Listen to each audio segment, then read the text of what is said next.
ท่านเรียกว่าเป็นบารมีของตนการมาปฏิบัติ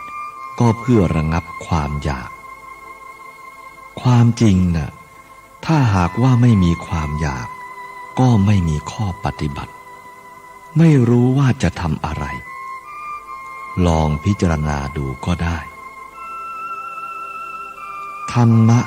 อยู่ที่ความอยากและไม่อยากทุกคนแม้องค์พระพุทธเจ้าของเราก็ตามที่ท่านออกมาปฏิบัติก็เพื่อจะให้บรรเทากิเลสทั้งหลายนั้นแต่ว่ามันต้องอยากทำอยากปฏิบัติอยากให้มันสงบและก็ไม่อยากให้มันวุ่นวายทั้งสองอย่างนี้มันเป็นอุปสรรคทั้งนั้นถ้าเราไม่มีปัญญาไม่มีความฉลาดในการกระทำอย่างนั้น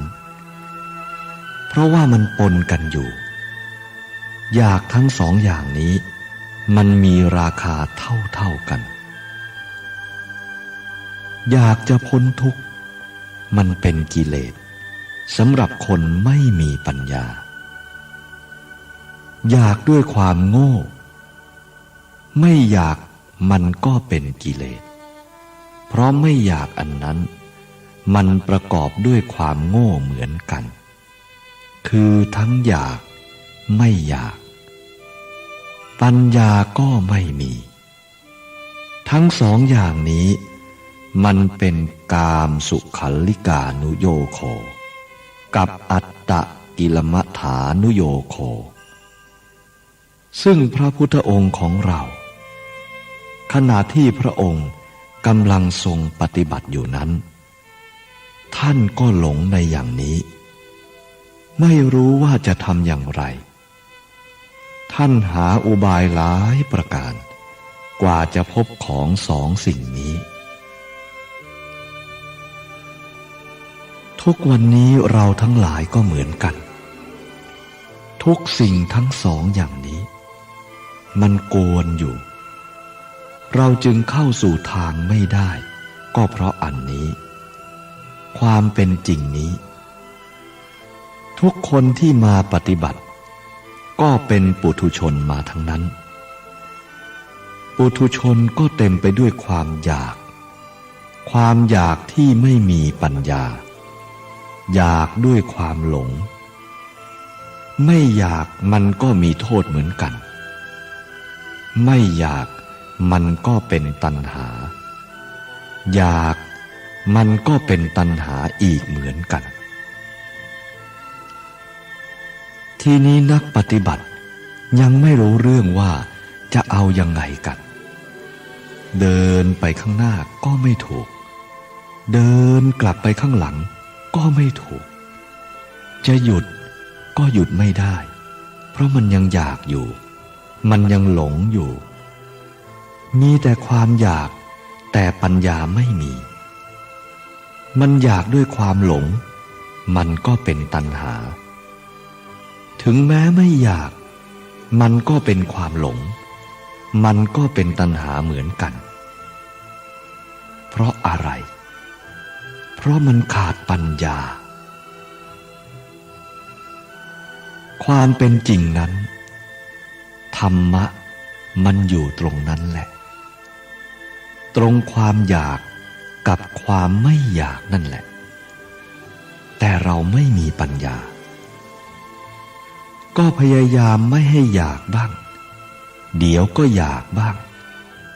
อยากให้เป็นอย่างนั้นไม่อยากให้เป็นอย่างนี้ความจริงทั้งสองอย่างนี้หรือทั้งคู่นี้มันตัวเดียวกันทั้งนั้นไม่ใช่คนละตัวแต่เราไม่รู้เรื่องของมันพระพุทธเจ้าของเราและสาวกทั้งหลายของพระองค์นั้นท่านก็อยากเหมือนกันแต่อยากของท่านนั้นเป็นเพียงอาการของจิตเฉยๆหรือไม่อยากของท่านก็เป็นเพียงอาการของ จิตเฉยๆอีกเหมือนกันมันวูบเดียวเท่านั้นก็หายไปแล้วดังนั้นความอยากหรือไม่อยากนี้มันมีอยู่ตลอดเวลาแต่สำหรับผู้มีปัญญานั้นอยากก็ไม่มีอุปาทานไม่อยากก็ไม่มีอุปทานเป็นสักแต่ว่าอยากหรือไม่อยากเท่านั้นถ้าพูดตามความจริงแล้วมันก็เป็นแค่อาการของจิตอาการของจิตมันเป็นของมันอย่างนั้นเองถ้าเรามาตะครุบมันอยู่ที่ใกล้ๆนี่มันก็เห็นชัดดังนั้นจึงว่าการพิจารณานั้นไม่ใช่รู้ไปที่อื่นมันรู้ตรงนี้แหละเหมือนชาวประมงที่ออกไปทอดแหนั่นแหละทอดแหออกไปถูกปลาตัวใหญ่เจ้าของผู้ทอดแหจะคิดอย่างไรก็กลัวปลาจะออกจากแหไปเสียเมื่อเป็นเช่นนั้นใจมันก็ดิ้นรนขึ้นระวังมากบังคับมากตะครุบไปตะครุบมาอยู่นั่นแหละประเดี๋ยวปลามันก็ออกจากแหไปซะเพราะไปตะครุบมันแรงเกินไปอย่างนั้นโบราณท่านพูดถึงเรื่องอันนี้ท่านว่าค่อยๆทำมันแต่อย่าไปห่างจากมันนี่คือปฏิปทาของเราค่อยๆคลำมันไปเรื่อยๆอย่างนั้นแหละอย่าปล่อยมันหรือไม่อยากรู้มันต้องรู้เรื่องของมันพยายามทำมันไปเรื่อยๆให้เป็นปฏิปทาขี้เกียจเราก็ทำไม่ขี้เกียจเราก็ทำเรียกว่าการทำการปฏิบัติต้องทำไปเรื่อยๆอย่างนี้ถ้าหากว่าเราขยันเพราะความเชื่อมันมีศรัทธาแต่ปัญญาไม่มีถ้าเป็นอย่างนี้ขยันไปแล้วมันก็ไม่เกิดผลอะไรขึ้นมากมายขยันไปนานๆเข้าแต่มันไม่ถูกทางมันก็ไม่สงบระงับทีนี้ก็จะเกิดความคิดว่าเรานี่บุญน้อยหรือวาสนาน้อยหรือคิดไปว่ามนุษย์ในโลกนี้คงทำไม่ได้หรอกแล้วก็เลยหยุดเลิกทำเลิกปฏิบัติถ้าเกิดความคิดอย่างนี้เมื่อใดขอให้ระวังให้มากให้มีความขันติความอดทนให้ทำไปเรื่อยๆเหมือนกับเราจับปลาตัวใหญ่ก็ให้ค่อยๆคลำมันไปเรื่อยๆปลามันก็จะไม่ดิ้นแรงค่อยๆทำไปเรื่อยๆไม่หยุดไม่ช้าปลาก็จะหมดกำลังมันก็จับง่ายจับให้ถนัดมือเลยถ้าเรารีบจนเกินไปปลามันก็จะหนีดิ้นออกจากแหเท่านั้นดังนั้นการปฏิบัตินี้ถ้าเราพิจารณาตามพื้นเหตุของเราเช่นว่าเราไม่มีความรู้ในปริยัติไม่มีความรู้ในอะไรอื่นที่จะให้การปฏิบัติมันเกิดผลขึ้นก็ดูความรู้ที่เป็นพื้นเพเดิมของเรานั่นแหละอันนั้นก็คือธรรมชาติของจิตนี่เองมันมีของมันอยู่แล้วเราจะไปเรียนรู้มันก็มีอยู่หรือเราจะไม่ไปเรียนรู้มันก็มีอยู่อย่างที่ท่านพูดว่าพระพุทธเจ้าจะบังเกิดขึ้นก็ตามหรือไม่บังเกิดขึ้นก็ตามธรรมะ ก็คงมีอยู่อย่างนั้นมันเป็นของมันอยู่อย่างนั้นไม่พลิกแพลงไปไหนมันเป็นสัจธรรมเราไม่เข้าใจสัจธรรมก็ไม่รู้ว่าสัจธรรมเป็นอย่างไรนี้เรียกว่าการพิจารณาในความรู้ของผู้ปฏิบัติที่ไม่มีพื้นปริยัติขอให้ดูจิตพยายามอ่านจิตของเจ้าของพยายามพูดกับจิตของเจ้าของมันจึงจะรู้เรื่องของจิตค่อยๆทำไปถ้ายังไม่ถึงที่ของมันมันก็ไปอยู่อย่างนั้นครูบาอาจารย์บางท่านบอกว่าทำไปเรื่อยๆอย่าหยุดบางทีเรามาคิดทำไปเรื่อยๆถ้าไม่รู้เรื่องของมันถ้าทำไม่ถูกที่มันจะรู้อะไรอย่างนี้เป็นต้นก็ต้องไปเรื่อยๆก่อนแล้วมันก็จะเกิดความรู้สึกนึกคิดขึ้นในสิ่งที่เราภาคเพียรทำนั้นมันก็เหมือนกันกับบุรุษที่ไปสีไฟได้ฟังท่านบอกว่าเอาไม้ไผ่2 อันมาสีกันเข้าไปเถอะแล้วจะมีไฟเกิดขึ้นบุรุษนั้นก็จับไม้ไผ่เข้า2 อันสีกันเข้าแต่ใจร้อนสีไปได้หน่อยก็อยากให้มันเป็นไฟใจก็เร่งอยู่เรื่อยให้เป็นไฟเร็วๆแต่ไฟก็ไม่เกิดสักทีบุรุษนั้นก็เกิดความขี้เกียจแล้วก็หยุดพักแล้วจึงลองสีอีกนิดแล้วก็หยุดพักความร้อนที่พอมีอยู่บ้างก็หายไปละสิเพราะความร้อนมันไม่ติดต่อกันถ้าทำไปเรื่อยๆอย่างนี้เหนื่อยก็หยุดมีแต่เหนื่อยอย่างเดียวก็พอได้แต่มีขี้เกียจปนเข้าด้วยเลยไปกันใหญ่แล้วบุรุษนั้นก็หาว่าไฟไม่มีไม่เอาไฟก็ทิ้งเลิกไม่สีอีกแล้วก็ไปเที่ยวประกาศว่าไฟไม่มีทำอย่างนี้ไม่ได้ไม่มีไฟหรอกเขาได้ลองทำแล้วก็จริงเหมือนกันที่ได้ทำแล้วแต่ทำยังไม่ถึงจุดของมันคือความร้อนยังไม่สมดุลกันไฟมันก็เกิดขึ้นไม่ได้ทั้งที่ความจริงไฟมันก็มีอยู่อย่างนี้ก็เกิดความท้อแท้ขึ้นในใจของผู้ปฏิบัตินั้นก็ละอันนี้ไปทำอันโน้นเรื่อยไปอันนี้ฉันใดก็ฉันนั้นการปฏิบัตินั้นปฏิบัติทางกายทางใจทั้ง2 อย่างมันต้องพร้อมกันเพราะอะไรเพราะพื้นเพมันเป็นคนมีกิเลสทั้งนั้นพระพุทธเจ้าก่อนที่จะเป็นพระพุทธเจ้าท่านก็มีกิเลส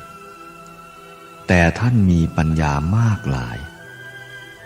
พระอรหันต์ก็เหมือนกันเมื่อยังเป็นปุถุชนอยู่ก็เหมือนกับเราเมื่อความอยากเกิดขึ้นมาเราก็ไม่รู้จักเมื่อความไม่อยากเกิดขึ้นมาเราก็ไม่รู้จักบางทีก็ร้อนใจบางทีก็ดีใจถ้าใจเราไม่อยากก็ดีใจแบบหนึ่งและวุ่นวายอีกแบบหนึ่งถ้าใจเราอยากมันก็วุ่นวายอย่างหนึ่งและดีใจอย่างหนึ่งมันประสมประเสกันอยู่อย่างนี้อันนี้คือปฏิปทาของผู้ปฏิบัติเราเหมือนอย่างพระวินัยที่เราฟังกันไปนี้ ดูแล้วมันก็เป็นของยากจะต้องรักษาสิกขาบททุกอย่างให้ไปท่องทุกอย่างเมื่อจะตรวจดูศีลของเจ้าของก็ต้องไปตรวจดูทุกสิกขาบทก็คิดหนักใจว่าโอ้อย่างนี้ไม่ไหวแล้วความจริงเมื่อพระพุทธเจ้าท่านสอนให้พิจารณากายอย่างเกสาโลมานะขาทันตาตะโจมันก็มีแต่กายทั้งนั้นอย่างที่ท่านให้กรรมฐานครั้งแรกก็มีแต่เรื่องกายทั้งนั้นท่านให้พิจารณาอยู่ตรงนี้ให้ดูตรงนี้ถ้าเราพิจารณาแล้วเห็นไม่ชัดมันก็จะเห็นคนไม่ชัดสักคนคนอื่นก็ไม่ชัดตัวเราเองก็ไม่ชัดเห็นตัวเราก็สงสัยเห็นคนอื่นก็สงสัยมันสงสัยอยู่ตลอดไปแต่ถ้าเราสามารถเห็นตัวเราได้ชัดเท่านั้นมันก็หมดสงสัยเพราะอะไรเพราะรูปนามมันเหมือนกันทั้งนั้นถ้าหากเราเห็นชัดในตัวเราคนเดียวก็เหมือนเห็นคนทั้งโลกไม่ต้องตามไปดูทุกคนก็รู้ว่าคนอื่นก็เหมือนกับเราเราก็เหมือนกับเขาถ้าเราคิดได้เช่นนี้ภาระของเขาก็น้อยลงถ้าเราไม่คิดเช่นนั้นภาระของเราก็มากเพราะจะต้องตามไปดูทุกคนในจักรวาลนี้จึงจะรู้จักคนทุกคนภาระมันก็มากนะสิถ้าคิดอย่างนี้มันก็ทำให้ท้อแท้อย่างพระวินัยของเรานี้ก็เหมือนกันมีสิกขาบทอยู่มากมายเหลือเกินไม่รู้จักเท่าไหร่ถ้าเพียงนึกว่าจะต้องอ่านให้ครบทุกสิกขาบทก็แย่แล้วไม่ไหวแล้วเห็นว่าเหลือวิสัยเสียแล้วเห็นจะไม่มีทางไปตรวจดูศีลให้สมบูรณ์บริบูรณ์ได้นี่ความเข้าใจของเรามันเป็นอย่างนั้นเหมือนอย่างว่าท่านให้รู้แจ้งซึ่งมนุษย์ทั้งหลายก็คิดว่าจะต้องไปดูคนให้ทุกคนมันถึงจะรู้ทุกคนอย่างนี้มันก็มากเท่านั้นแหละ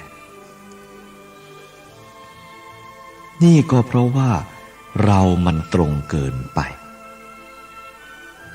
ตรงตามตำราตรงตามคำของครูบาอาจารย์เกินไปเพราะถ้าเราเรียนปริยัติขนาดนั้นมันก็ไปไม่ไหวเหมือนกันมันทำให้หมดศรัทธาเหมือนกันเรียกว่าเรายังไม่เกิดปัญญาถ้าปัญญามันเกิดแล้วก็จะเห็นว่าคนทั้งหมดก็คือคนคนเดียวถ้ามันคือคนคนเดียวเราก็พิจารณาแต่เราคนเดียวก็เพียงพอเพราะเราก็มีรูปมีนามลักษณะของรูปนามมันก็เป็นอยู่อย่างนี้คนอื่นก็เป็นอยู่อย่างนี้เหมือนกันปัญญาจะทำให้เห็นได้เช่นนั้นทีนี้ภาระที่จะต้องคิดก็น้อยลงเพราะเห็นเสียแล้วว่ามันของอย่างเดียวกันดังนั้นพระพุทธเจ้าท่านจึงว่าอัตตนาโจทยัตตานังจงเตือนตนด้วยตนเองให้เตือนตัวเจ้าของเองนี้ไม่มีที่อื่นถ้าเราเห็นตัวเราเองแล้วมันก็เหมือนกันหมดทุกคนเพราะอันเดียวกันบริษัทเดียวกันยี่ห้อเดียวกันเพียงแต่ต่างสีสันฐานกันเท่านั้น เหมือนอย่างยาทำใจกับยาบวดหายมันก็รักษาโรคปวดเหมือนกันเพียงแต่ว่ามันเปลี่ยนชื่อเปลี่ยนรูปห่อเสียหน่อยเท่านั้นแท้จริงมันก็รักษาโรคเดียวกันถ้าเราเห็นได้เช่นนี้มันก็จะง่ายขึ้นค่อยๆทำมันไปเรื่อยๆอย่างนั้นแหละแล้วมันก็จะเกิดความฉลาดขึ้นในการกระทำทำไปเรื่อยๆจนกว่ามันจะเกิดความเห็นแล้วจะเห็นความจริงของมันจริงๆถ้าจะพูดเรื่องปริยัติแล้วทุกอย่างมันก็เป็นปริยัติได้ทั้งนั้น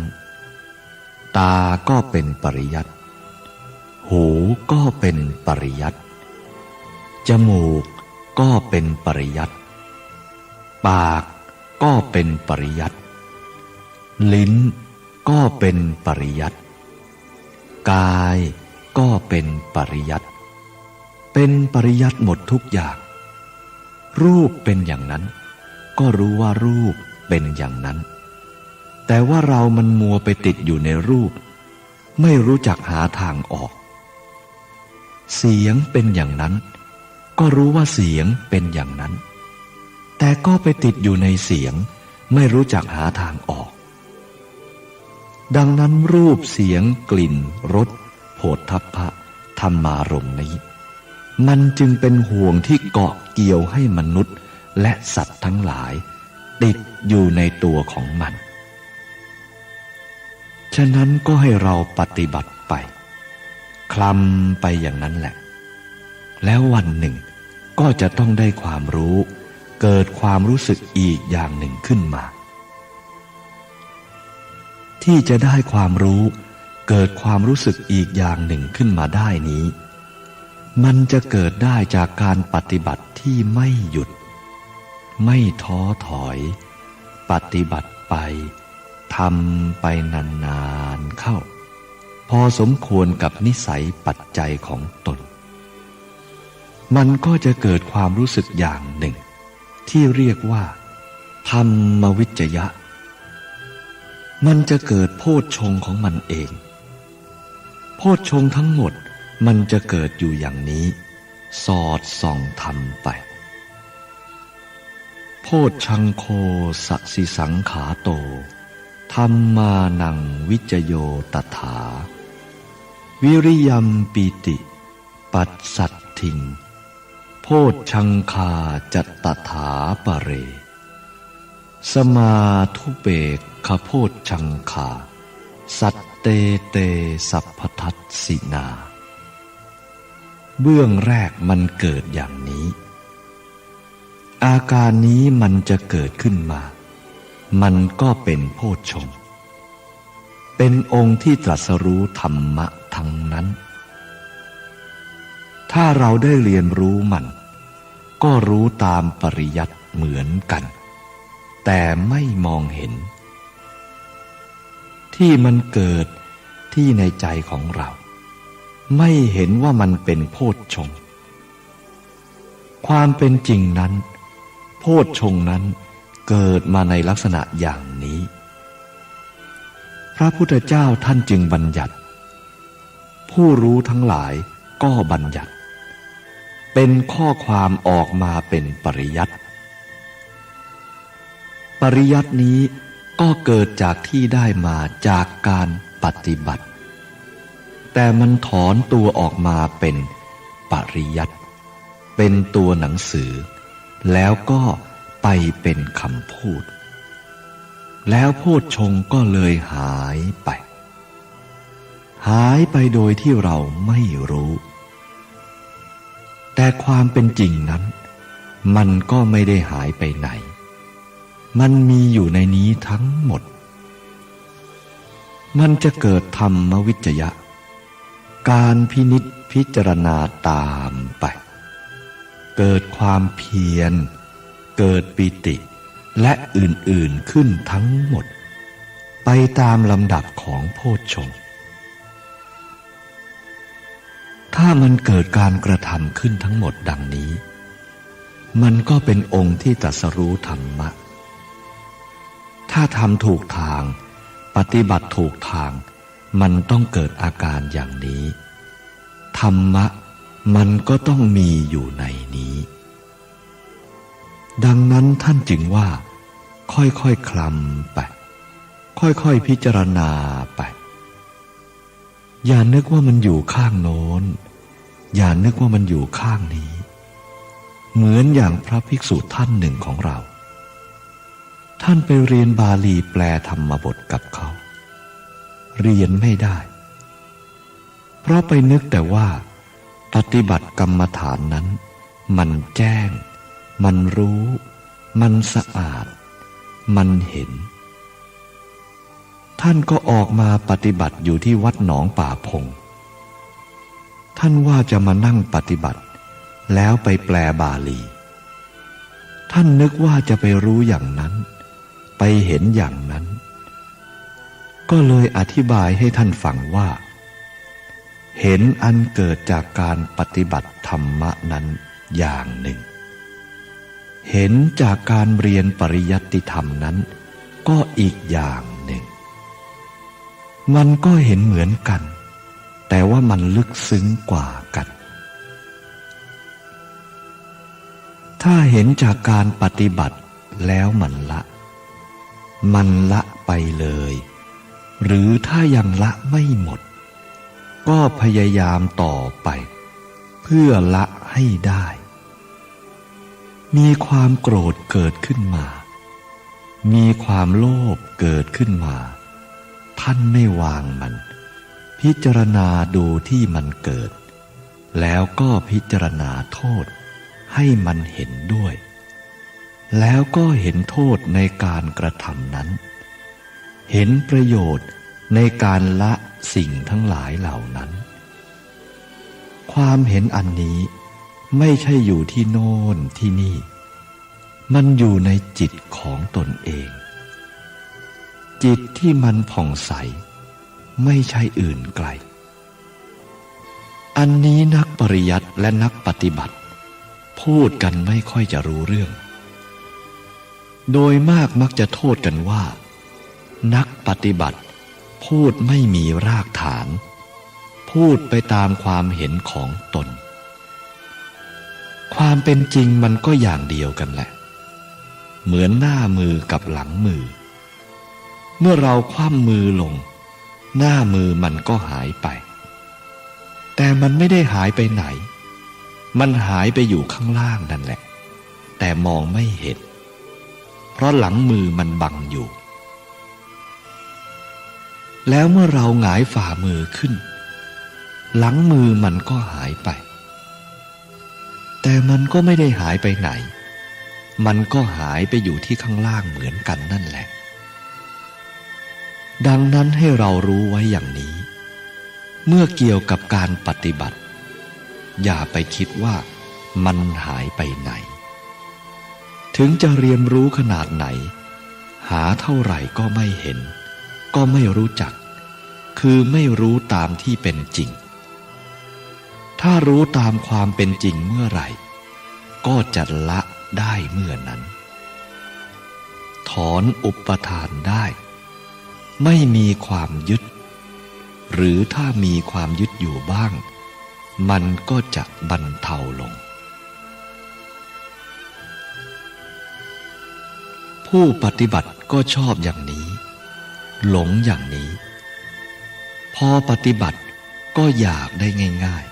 ๆอยากให้ได้ตามใจของตนก็ขอให้ดูอย่างนี้ดูร่างกายของเรานี่แหละมันได้อย่างใจของเราไหมจิตก็เหมือนกันมันก็เป็นของมันอยู่อย่างนั้นจะให้เป็นอย่างที่เราอยากไม่ได้แล้วคนก็ชอบมองข้ามมันซะอะไรไม่ถูกใจก็ทิ้งอะไรไม่ชอบใจก็ทิ้งแต่หารู้ไม่ว่าสิ่งที่ชอบใจหรือไม่ชอบใจนั้นอันใดผิดอันใดถูกรู้แต่เพียงว่าอันนั้นไม่ชอบอันนั้นแหละผิดไม่ถูกเพราะเราไม่ชอบอันใดที่เราชอบ อันนั้นแหละถูกอย่างนี้มันใช้ไม่ได้สิ่งทั้งหลายเหล่านี้มันก็ล้วนแต่เป็นธรรมะอย่างเราเรียนปริยัติมาเมื่อเกิดความรู้สึกอย่างใดมันก็วิ่งไปตามปริยัติเวลาเราภาวนาข้อนั้นเป็นอย่างนั้นข้อนี้เป็นอย่างนี้อะไรต่ออะไรมันก็ต้องวิ่งไปตามนี้ถ้าเราไม่มีปริยัติหรือไม่ได้เรียนปริยัติมาเราก็มีธรรมชาติจิตของเราเมื่อมีความรู้สึกนึกคิดไปตามธรรมชาติจิตอันนี้ถ้าหากว่ามีปัญญาพิจารณามันก็เป็นปริยัติด้วยกันทั้งนั้นธรรมชาติจิตของเรานี่ก็เป็นปริยัติที่ว่าธรรมชาติของเราเป็นปริยัตินั้นคือเมื่อมีความรู้สึกนึกคิดขึ้นมาอย่างไรพระพุทธเจ้าท่านให้พิจารณาอารมณ์อันนั้นอาศัยอารมณ์อันนั้นเป็นปริยัติสำหรับผู้ภาวนาที่ไม่มีความรู้ในปริยัติจำต้องอาศัยความจริงอันนี้ทุกอย่างมันก็เป็นมาอย่างนี้เหมือนกันฉะนั้นคนเรียนปริยัติก็ดีคนไม่เรียนปริยัติก็ดีถ้าหากว่ามีศรัทธามีความเชื่ออย่างที่ว่ามาแล้วมาฝึกปฏิบัติให้มีความเพียรมีขันติความอดทนให้สม่ำเสมอมีสติเป็นหลักคือความระลึกได้ว่าเรานั่งอยู่เรายืนอยู่เรานอนอยู่เราเดินอยู่ให้รู้ตัวทุกอิริยาบถสติสัมปชัญญะสองอย่างนี้สติความระลึกได้สัมปชัญญะความรู้ตัวมันไม่ห่างกันเลย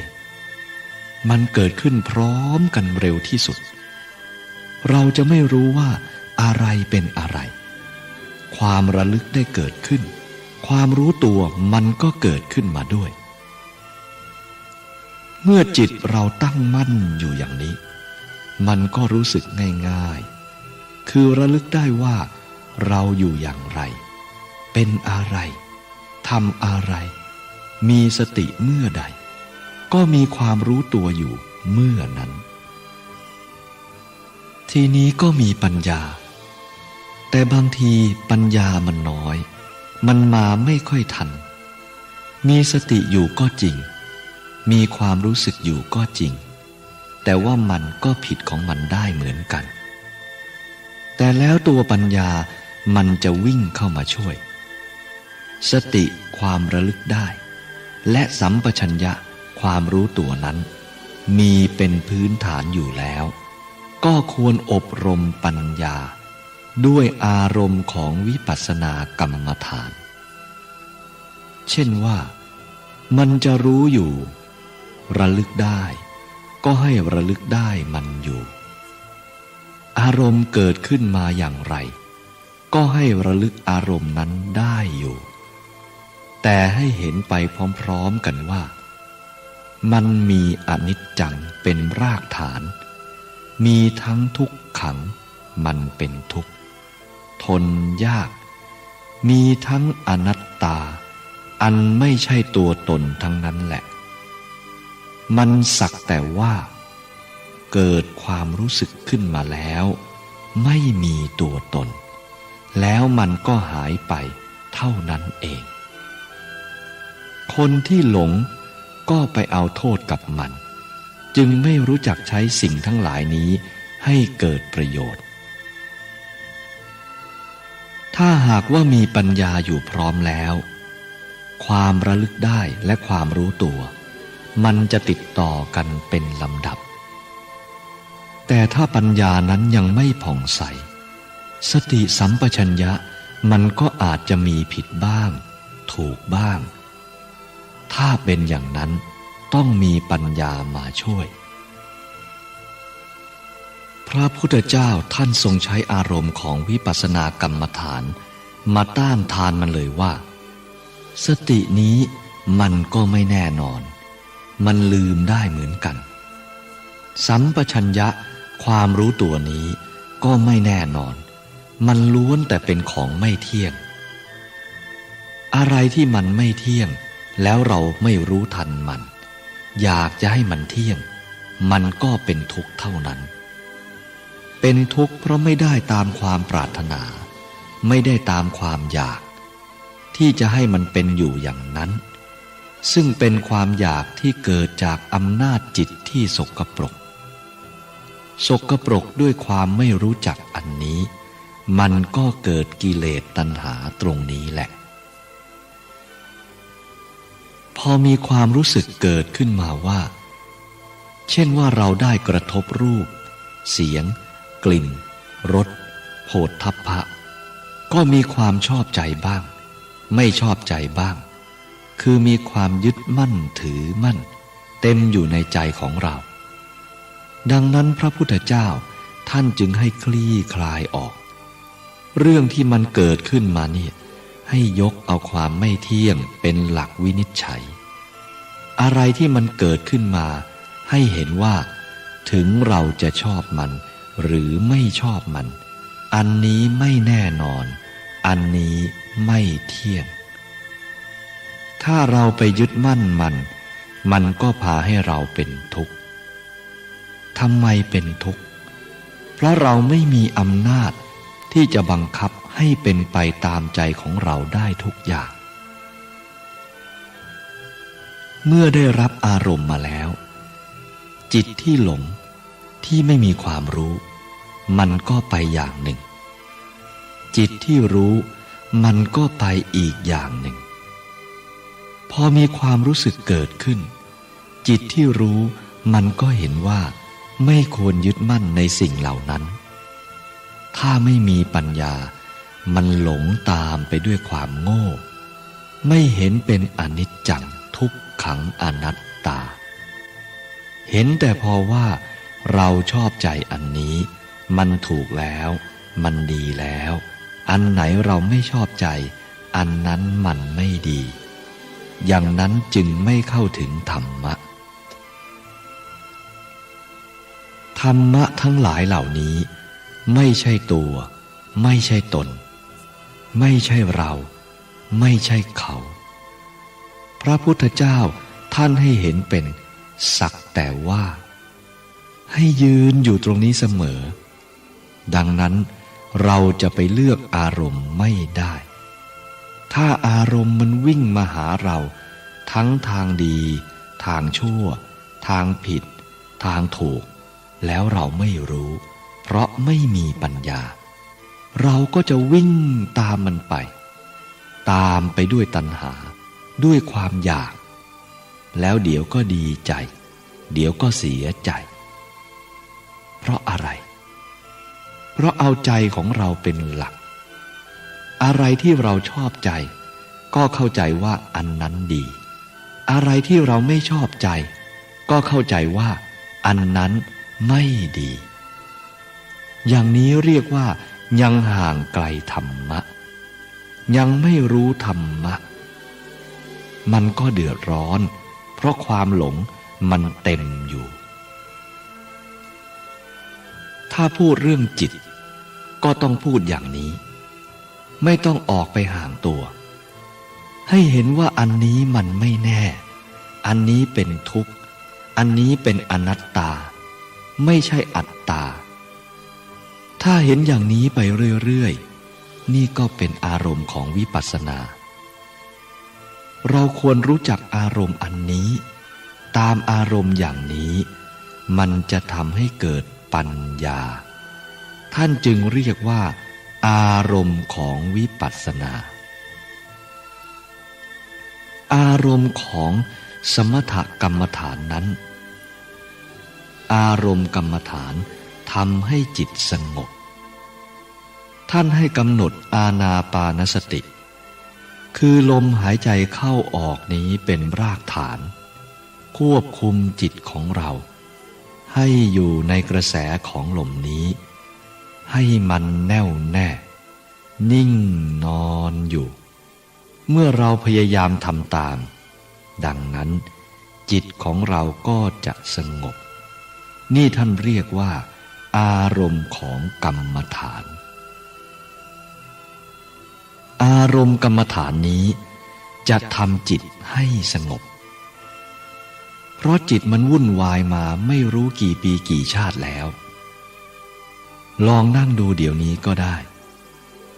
อาการวุ่นวายจะเกิดขึ้นทันทีมันจะไม่ยอมให้เราสงบฉะนั้นท่านจึงให้หาอารมณ์กรรมฐานอารมณ์อันใดถูกใจถูกจริตของเราท่านให้พิจารณาอันนั้น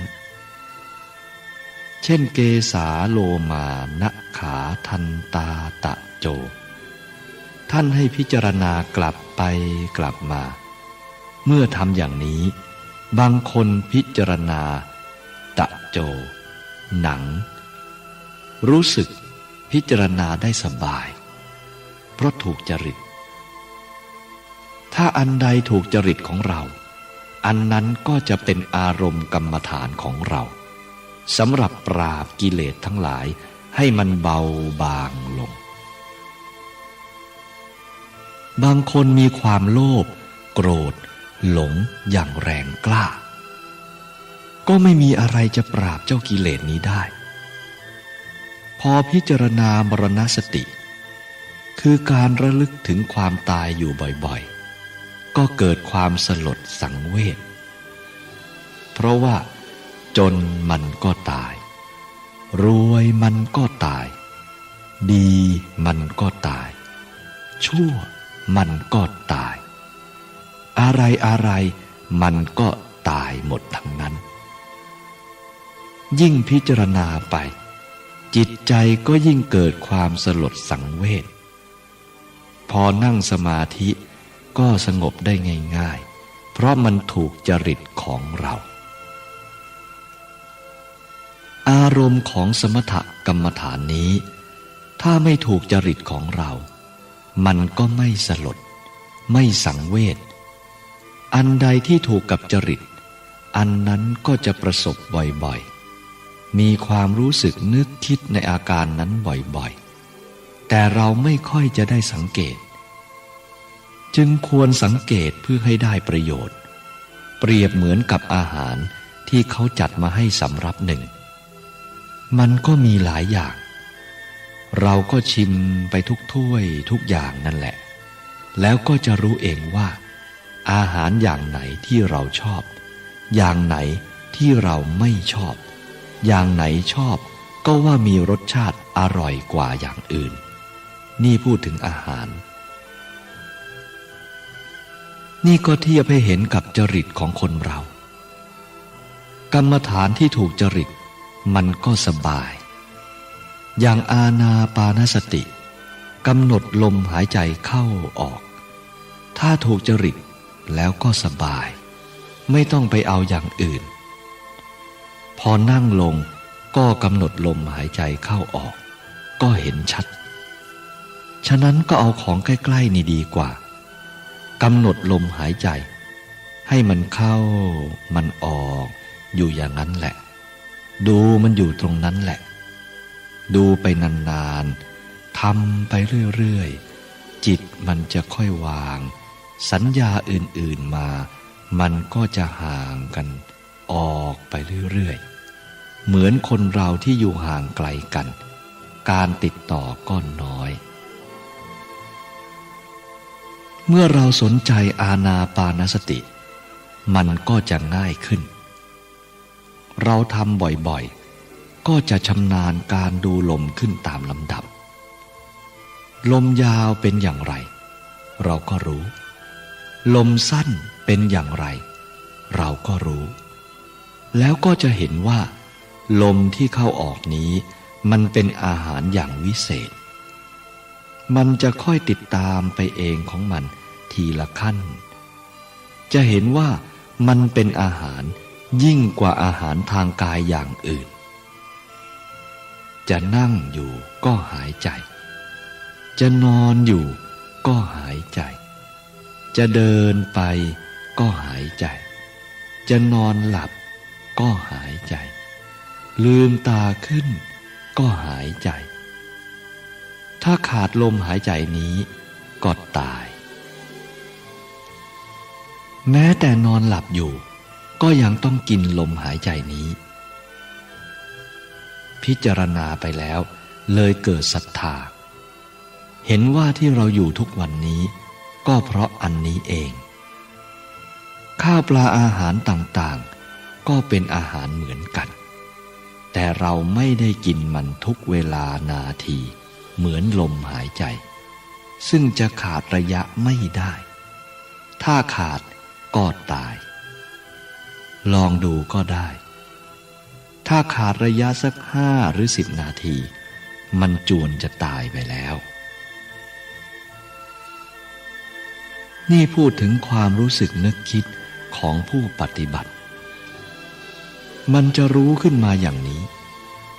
แปลกไหมแปลกสิซึ่งถ้าหากไม่ได้พิจารณาตามลมหายใจอย่างนี้ก็จะไม่รู้สึกว่ามันเป็นอาหารเหมือนกันจะเห็นก็แต่คำข้าวเท่านั้นที่เป็นอาหารความจริงมันก็เป็นแต่มันไม่อิ่มเท่ากับอาหารลมหายใจอันนี้ถ้าเราทำไปเรื่อยให้เป็นปฏิปทาอย่างสม่ำเสมอความคิดมันจะเกิดอย่างนี้จะเห็นต่อไปอีกว่าที่ร่างกายเราเคลื่อนไหวไปได้ก็เพราะลมอันนี้ยิ่งพิจารณาก็ยิ่งเห็นประโยชน์ของลมหายใจยิ่งขึ้นแม้ลมจะขาดจากจมูกเราก็ยังหายใจอยู่แล้วลมนี้ยังสามารถออกตามสารพางกายได้เราสงบนิ่งอยู่เฉยๆปรากฏว่าลมมันไม่ออกลมมันไม่เข้าแต่ว่าลมละเอียดมันเกิดขึ้นแล้วฉะนั้นเมื่อจิตของเราละเอียดถึงที่สุดของมันแล้วลมหายใจก็จะขาดลมหายใจไม่มีเมื่อถึงตรงนี้ท่านบอกว่าอย่าตกใจแล้วจะทำอะไรต่อไปก็ให้กำหนดรู้อยู่ตรงนั้นแหละรู้ว่าลมไม่มีนั่นแหละเป็นอารมณ์อยู่ต่อไปพูดถึงเรื่องสมถกรรมฐานมันก็คือความสงบอย่างนี้ถ้ากรรมฐานถูกจริตแล้วมันเห็นอย่างนี้แหละถ้าเราพิจารณาอยู่บ่อยๆมันก็จะเพิ่มกำลังของเราอยู่เรื่อยๆเหมือนกับน้ำในโอ่งพอจะแห้งก็หาน้ำเติมลงไปอยู่เรื่อยถ้าทำสม่ำเสมออยู่อย่างนี้มันจะกลายเป็นปฏิปทาของเราทีนี้ก็จะได้ความสบายเรียกว่าสงบจากอารมณ์ทั้งหลายคือมีอารมณ์เดียวคำที่ว่ามีอารมณ์เดียวนั้นพูดยากเหมือนกันความเป็นจริงอาจมีอารมณ์อื่นแทรกอยู่เหมือนกันแต่ไม่มีความสำคัญกับเรามันเป็นอารมณ์เดียวอยู่อย่างนี้แต่ให้ระวังเมื่อความสงบเกิดขึ้นมาแล้วมีความสบายเกิดขึ้นมากระวังมันจะติดสุขติดสบาย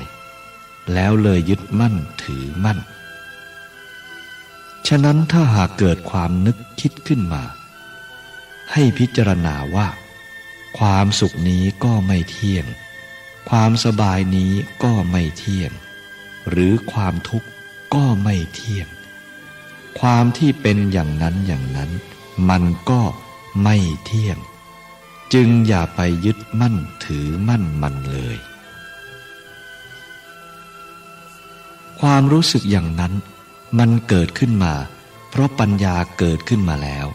เห็นสภาวะของทั้งหลายเป็นอย่างนั้นเมื่อมีความรู้สึกอย่างนี้ก็เหมือนคลายเกลียวน็อตให้หลวมออกไม่ให้มันตึงเมื่อก่อนมันตึงมันแน่นความรู้สึกของเราที่มอง ก็เช่นกันสมัยก่อนมองเห็นอันนั้นก็แน่นอนอันนี้ก็แน่นอนมันเลยตึงมันก็เป็นทุกข์พอไม่ยึดมั่นถือมั่นเห็นสิ่งทั้งหลายเป็นของไม่แน่นอนมันก็คลายเกลียวออกมาเรื่องความเห็นนี้เป็นเรื่องของทิฏฐิเรื่องความยึดมั่นถือมั่นเรียกอีกอย่างหนึ่งว่ามานะท่านจึงสอนว่าให้ลดทิฏฐิมานะลงเสียจะลดได้อย่างไรจะลดได้ก็เพราะเห็นธรรมเห็นความไม่เที่ยงสุขก็ไม่เที่ยงทุกข์ก็ไม่เที่ยงอะไรอะไรก็ไม่เที่ยงทั้งนั้นเมื่อเราเห็นอย่างนั้นอารมณ์ทั้งหลายที่เรากระทบอยู่มันก็จะค่อยๆหมดราคา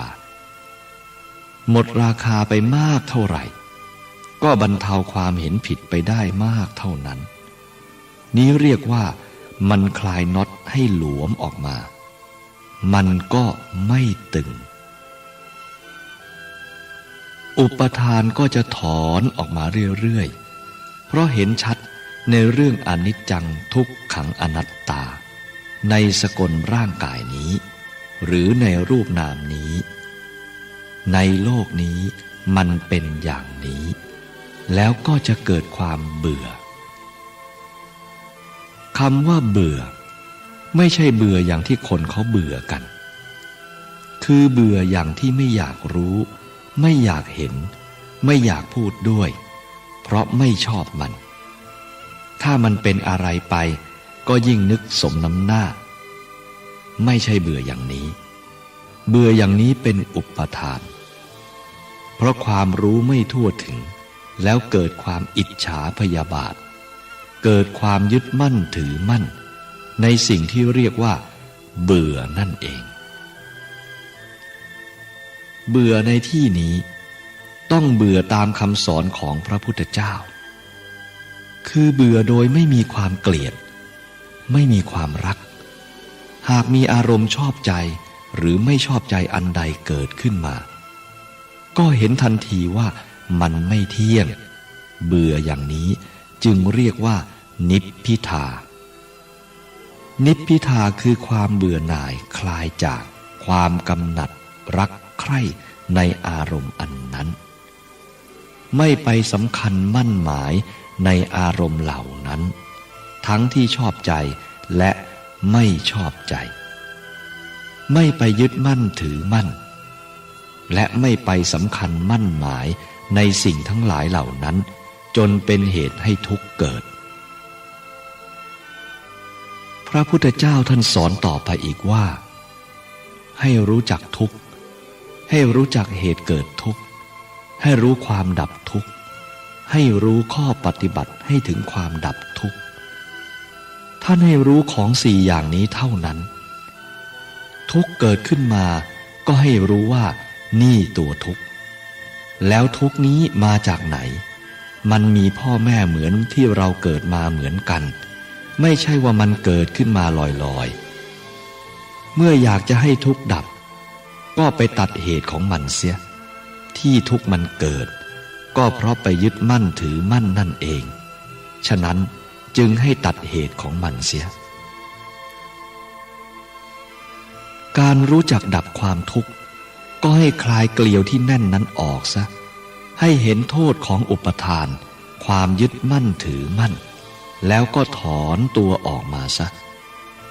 รู้จักข้อปฏิบัติให้ถึงความดับทุกข์ก็คือมรรคให้ปฏิบัติให้ตลอดตั้งแต่สัมมาทิฏฐิไปจนถึงสัมมาสมาธิให้มีความเห็นให้ถูกต้องในมรรคทั้ง8ข้อนี้ถ้ามีความรู้ความเข้าใจและความเห็นชอบในสิ่งทั้งหลายนี้แล้วก็จะเป็นข้อปฏิบัติให้ถึงความดับทุกข์เราก็จะพ้นจากความทุกข์ข้อปฏิบัตินั้นคือสมาธิปัญญาเรื่องของจิตใจหรือธรรมชาติของจิตจะต้องเป็นอย่างนี้ จะต้องรู้และเห็นสิ่งทั้งสี่ประการหรืออริยสัจสี่นี้ให้ชัดเจนตามความเป็นจริงของมันเพราะมันเป็นสัจธรรมจะมองไปข้างหลังข้างหน้าข้างขวาข้างซ้ายมันก็เป็นสัจธรรมทั้งนั้นดังนั้นผู้บรรลุธรรมจะไปนั่งที่ไหนหรือไปอยู่ที่ใดก็จะมองเห็นธรรมอยู่ตลอดเวลาความเป็นจริงนั้นธรรมะมันอยู่ตรงนั้นแหละตรงความอยากกับความไม่อยากนั่นแหละแต่เราไม่มีปัญญาไม่รู้เรื่องของมันคำว่าทิ้งหรือปล่อยวางไม่ใช่ไม่ต้องปฏิบัติแต่หมายความว่าให้ปฏิบัติการละการปล่อยวางนั่นแหละ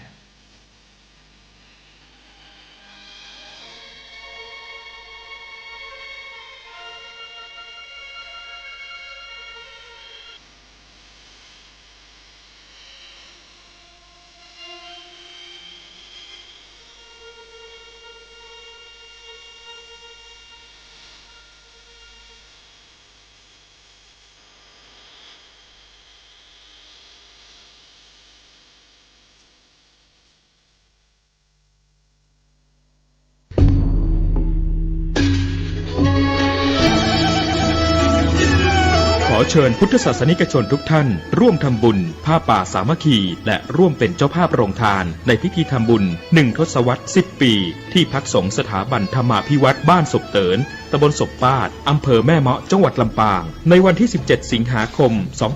2565 เวลา 9 นาฬิกาถึง 15 นาฬิกา 30 นาทีบุญใหญ่ 10 ปีมีครั้งเดียวท่านสามารถร่วมทำบุญและเป็นเจ้าภาพโรงทานผ่านบัญชีธนาคารกรุงไทยสาขาประตูชัยชื่อบัญชีที่พักสงฆ์ธรรมาภิวัตรเลขบัญชี 536 075 5318